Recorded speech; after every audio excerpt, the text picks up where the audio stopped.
مذہب شیعہ میں پنجے تن دو ہیں، ایک تطہیر والے پنجے تن، ایک سورہ دہر والے پنجے تن.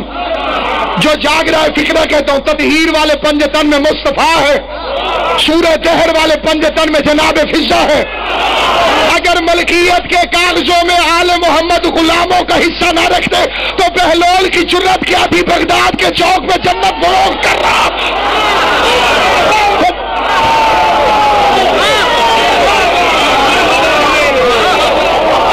مولویوں کے چکر میں نام ہے.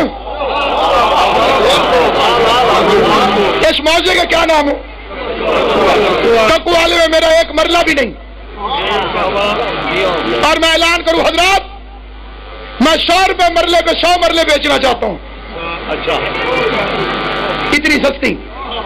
لیکن بے وقوف بھی نہیں آئے گا میرے پاس کہ جب اس کا اپنا ایک مرلہ ہی نہیں تو 100 مرلے بیچے گا کیسے؟ بے وقوف بن کے ان کے پیچھے نہ جا جن کا جنت میں مرلہ ہی کوئی نہیں، جن غریبوں کا جنت میں حصہ ہی کوئی نہیں، تو ان کے پیچھے بھاگتا پھرتا. اس کا دل کرے تو 5 روپے کے چندے میں تجھے جنت میں گھر دے دے، قربانی کی کھا لیں، بدلے میں جنت. والے میں بھی کسی کا اپنا ذاتی مرلہ نہیں ہے، ساری جائیداد سیدوں کی ہے. سبحان اللہ. پوری کائنات اصل میں سیدوں کی. جو سید سے اجازت لے کے دفن ہو وہ حلال کی زمین میں دفن ہوتا ہے، کیونکہ اس زمین کی مالکن ہے جناب زہرا. سامعین گرامی قدر، جنت کی ملکیت کا پتہ کر کہ جنت ملکیت کس کی ہے. روٹیاں گئی جناب فضہ سمیت، فقیر روٹیاں لے کے جاتے رہے، دوسرے دن پھر آ گئے، تیسرے دن پھر آ گئے.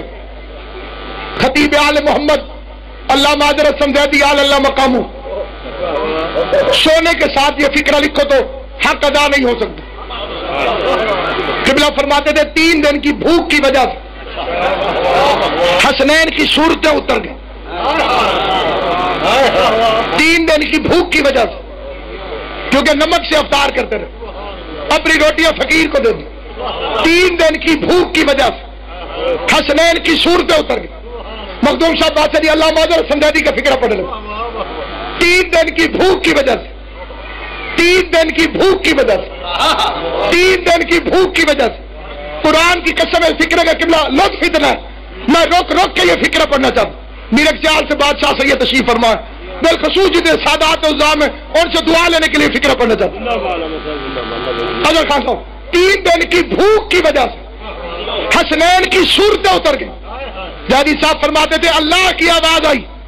کیسے ہو سکتا ہے کہ حسنین کی صورتیں اترے اور قرآن کی صورتیں نہ اترے؟ کس طرح سے ہو سکتا ہے حسنین کی صورتیں اترے اور قرآن کی صورتیں نہ اترے؟ 5 روٹیاں گئی، 30 آیتیں آئی.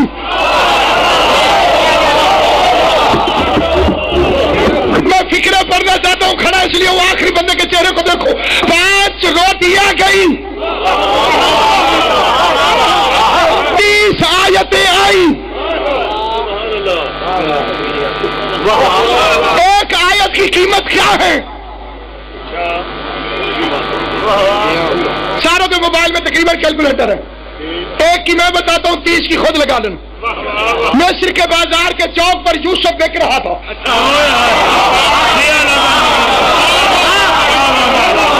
ایک پلڑے میں مصر کے سارے خزانے آ گئے اور یوسف کا پلڑا ہلا بھی نہیں.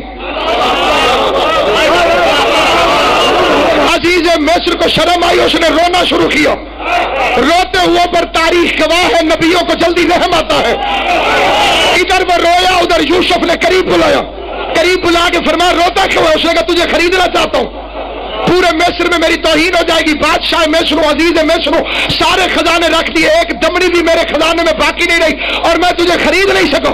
یوسف نے کہا گھبرا نہ، اگر خریدنا چاہتا ہے تو میں تجھے بکنے کی قیمت بتاتا ہوں. جا قلم دوات لے آؤ. عزیز مصر کافر تھا، بے غیرت نہیں تھا، نبی کے کہنے پہ کاغذ قلم لے کر آ گئے.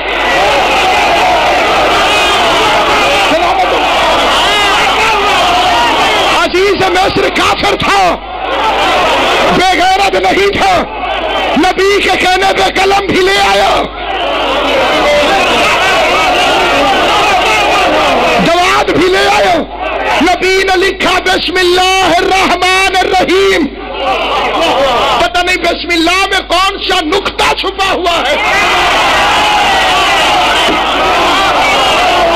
ایک دو چہروں میں میری نظر ہے، پورا مجمع نہ بولے، پورا مجمع نہ بولے، خدا کی قسم پورا مجمع نہ بولے.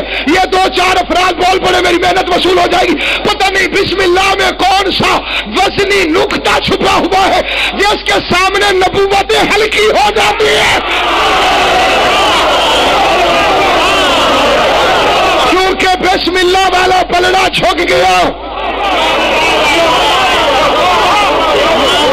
یوسف والا پلڑا اٹھ گیا. ایک آیت کی قیمت ہے یوسف سے زیادہ.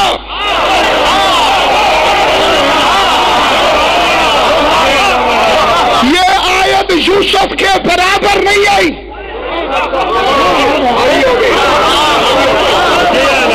بسم اللہ والا پلڑا نیچے آ گیا.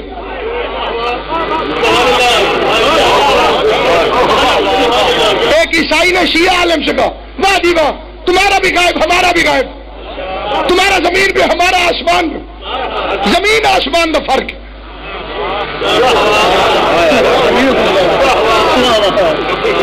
تمہارے مہدی میں اور ہمارے عیسیٰ میں زمین آسمان کا فرق. ہمارے عالم نے کہا اللہ نے تکڑی لگا کے دونوں کی عزت کو تولا. تیرے عیسیٰ کا پلڑا میرے مہدی کے مقابلے میں آسمانوں پہ پہنچ گیا. ایک آیت وزنی ہوتی ہے یوسف سے. زہرا کی 5 روٹیاں گئی، 5 روٹیوں میں تلی 30 آیتیں. اور قرآن میں خود کہتے لا تشتروا بآیاتی ثمنا قلیلا، میری آیتوں کو سستا نہ بیچو. اتنی مہنگی ہے زہرا کے ہاتھ کی روٹی. روٹی اوپر چلی جائے تو قرآن کو نیچے آنا